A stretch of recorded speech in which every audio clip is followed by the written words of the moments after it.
She said, "Stop acting like we're married. You don't get a say in where I go or who I'm with." Everyone laughed. I just smiled and stayed quiet.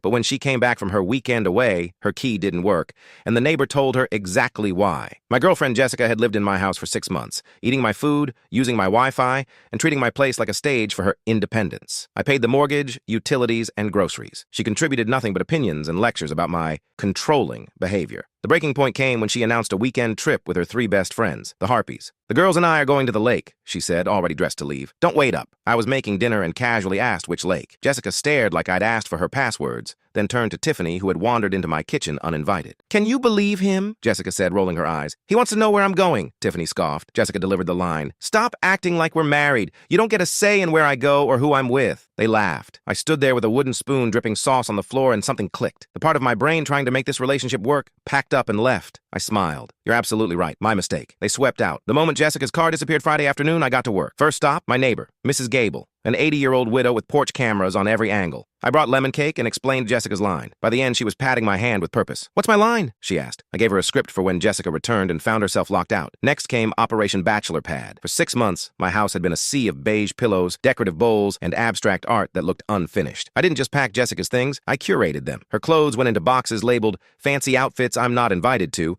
and magic sparkly dresses that shed glitter. Her 37 near-identical heels became a podiatrist's nightmare. Saturday morning, movers hauled everything to a storage unit. I paid for 1 month, and the fun part. The beige rug became AstroTurf like a football field. The sterile white couch became a gigantic black recliner with more cup holders than guests we ever had. The minimalist coffee table was replaced by a vintage pinball machine. My masterpiece was Gus, a 120-pound St. Bernard, who immediately claimed the recliner and fell asleep. Sunday evening, I changed every password. The new Wi-Fi network was Get Your Own Wi-Fi, password Not Married Lol. I installed a new deadbolt and took a long, quiet breath in a house that finally sounded like mine. At 9 p.m., the doorbell camera caught Jessica returning. She tried her key. It stopped at the deadbolt. She pounded and called my phone. I watched it buzz on the pinball machine and hit decline. After 10 minutes, Mrs. Gable appeared with a watering can. "Oh, Jessica dear," she called. "Tom's had the most wonderful weekend. He told me the good news, you two aren't married. He said he doesn't get a say in anything you do, so he decided to celebrate his freedom." Jessica froze. "He redecorated," Mrs. Gable added. "Very rugged. And he got a dog, a great big boy named Gus. He wanted a companion who's loyal and doesn't talk back." Jessica pressed her face to the glass. The football rug, the pinball machine, a giant snoring dog where her throw blanket used to live. Her phone lit up our chat with all caps essays. I sent one message. "You said to stop acting like we're married and that I don't get a say. I agree. This is my house and you don't get a say in how I live in it. Your property is at 123 Storage Way, Unit 42,